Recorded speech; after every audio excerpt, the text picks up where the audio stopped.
英国有位母亲叫艾琳娜·卡特，掌管一家顶级投资公司，兼任英国金融协会的领头人。她手底下管理的资产足足有1万亿英镑。1万亿是什么概念？普通人一辈子都想象不到的数字，购买下无数豪宅和梦想。更夸张的是，艾琳娜还是7个孩子的妈。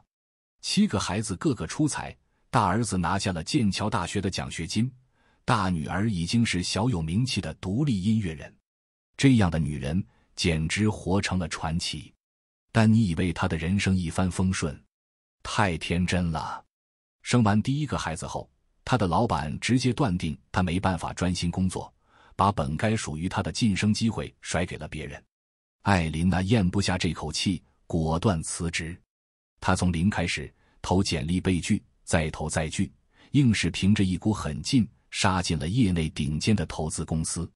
从最底层的业务员干起，她每天4点半起床，疯狂学习，拼了命往前冲。即便如此，她也坦白精力有限，没办法面面俱到地照顾每个孩子。但她从不缺席孩子的关键时刻，比如毕业典礼或演出。她坚信，比起整天围着孩子转，盯着他们的一举一动，更重要的是活出榜样，和孩子一起成长。事实证明她是对的。她的孩子在她的影响下，各自找到了属于自己的耀眼人生。俄国文豪托尔斯泰说过，教育的精髓 99% 都在榜样，父母的言行和生活态度就是孩子最大的教科书。想让孩子成才，别光盯着他们，先把自己活明白了。忙碌的父母给孩子最好的成长空间。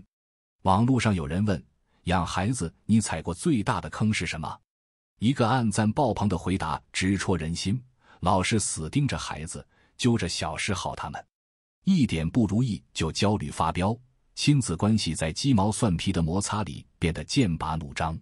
真相是，跳出琐碎的育儿日常，给孩子自由成长的空间，他们反而能变得独立坚韧，学会担当。畅销书《我的选择，我的路》里，作者丽莎·威尔森分享了自己的故事。她32岁离婚，独自拉扯3个孩子。那段时间，她整天窝在家里，情绪低到谷底，动不动就对孩子发火。孩子们甚至开始怕她，眼神里满是躲闪。她心力交瘁，直到重拾事业。她白天做营养顾问，晚上兼职模特，四处接广告拍片。全心全意投入工作后，她不再揪着孩子的小错不放。靠着自己的打拼，她成了时尚圈的红人，走上巴黎时装周的 T 台。财富带来的安全感让她彻底走出阴霾，整个人焕然一新。她的孩子们也有了更多空间，沉浸在自己的兴趣里野蛮生长。她的小儿子14岁就开发了一款手机游戏，赚了第1桶金。父母专注事业，不在小事上耗孩子，反而能让孩子学会为自己的未来负责。类似的故事在国外也不少。纪录片《远方的童年》里，日本的职场妈妈忙得脚不沾地，但他们的孩子却能独当一面。有个妈妈每天加班到深夜，孩子放学后自己做饭打扫，作业也从不拖拉。这种环境下，孩子不仅学会了生活技能，还懂得了体谅父母的辛苦，变得格外独立。这位妈妈从不纠结孩子衣服有没有叠整齐，自己是不是够漂亮。正是这种放手，让孩子在自主成长中收获了珍贵的品质。父母别老盯着鸡毛蒜皮的事，唠叨个没完，那只会耗光孩子的能量。给孩子自由，他们才会迸发出内驱力和探索欲，在试错中走向成熟。父母的能量才是孩子最厉害的教科书。现在鸡娃风气越来越疯，多少父母把全部希望压在孩子身上，辅导班报了一堆，学习计划排得比大学入学考还严苛，却忘了自己得先成长。别整天想着推孩子往前跑，先把自己变成他们的榜样吧。电影《星空课堂》有个片段让我印象深刻。父亲带着儿子出去晃了一天，晚上回家，儿子以为终于要被逼着写作业了。结果父亲说，我已经教了你1天。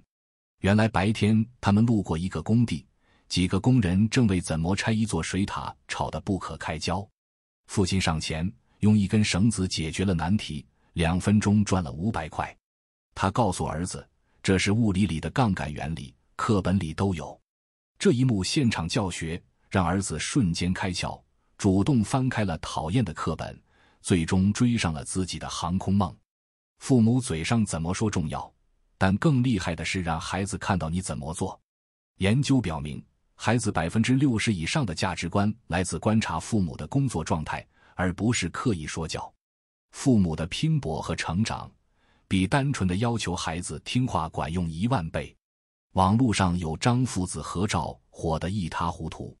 照片里，父亲是个搬运工，每天扛着沉重的货物爬山路，靠粗活养家。有人评价，肩上是家庭，手里牵的是希望。10几年过去，这位父亲还在干老本行，背着上百斤货物爬楼，赚10几块的辛苦钱。他从不偷懒，也从不多拿1分钱，周围人都说他可靠。如今，他不再住那个10几平方公尺的小屋，而是在市中心买了套50平方公尺的2手房。他的儿子成绩名列前茅，还当了班长，课余时间常帮父亲扛货。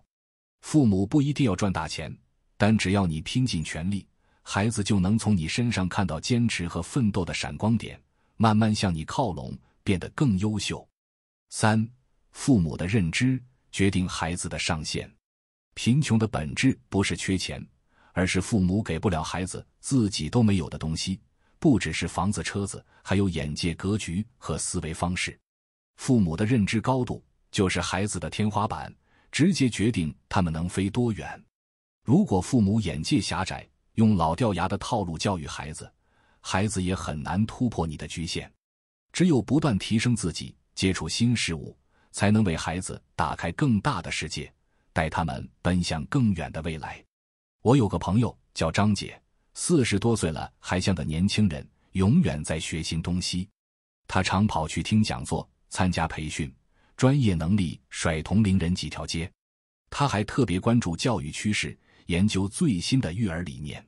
在她的影响下，她女儿从小就爱学习，对编程和科技着迷。张姐常带女儿去科技展和论坛，女儿不仅成绩拔尖，还在市里的科技比赛里拿了好几个奖。孩子未来能成为什么样的人，很大程度上取决于小时候家庭教育的层次。父母的高度不是学历或财富，而是眼界、态度和不停向前的劲头。开明的父母会鼓励孩子多尝试，探索未知，而这样的孩子往往更有创造力和独立思考能力。民国才女张爱玲的父亲是个留洋学者，思想前卫。她12岁就被送进最好的女子学校，接触最前沿的文化，英语说得比母语还溜。后来，父亲带她去欧洲游学。在这种环境下，张爱玲从不局限于小情小爱，写出了无数经典小说，还投身文化研究。家庭教育的差距，归根结底是父母认知的鸿沟。作为孩子一辈子的老师，父母得先拓宽自己的格局，主动学习，提升教育认知。只有这样，孩子才能推开未来的窗，看到更广阔的世界。有句话让我醍醐灌顶，人生80%的难题都能用钱解决，剩下的20%也能靠钱疏解。以前我以为孩子的成长拼的是物质，学区房、补习班，规划好每一步。后来在育儿路上摸爬滚打，我才醒悟，决定孩子未来的是父母对事业的专注，是我们能力的飞跃，是不断拓宽的认知边界。做到这些，你给孩子的不是一堆看得见的资源，而是一股无形却强大的力量。这股力量会伴他们一生，让他们在未来无惧挑战，勇敢追梦，写下属于自己的传奇。这才是为人父母能给孩子的最珍贵、最深远的礼物。如果对你有帮助，欢迎按赞、订阅智慧灯塔，我们下期见。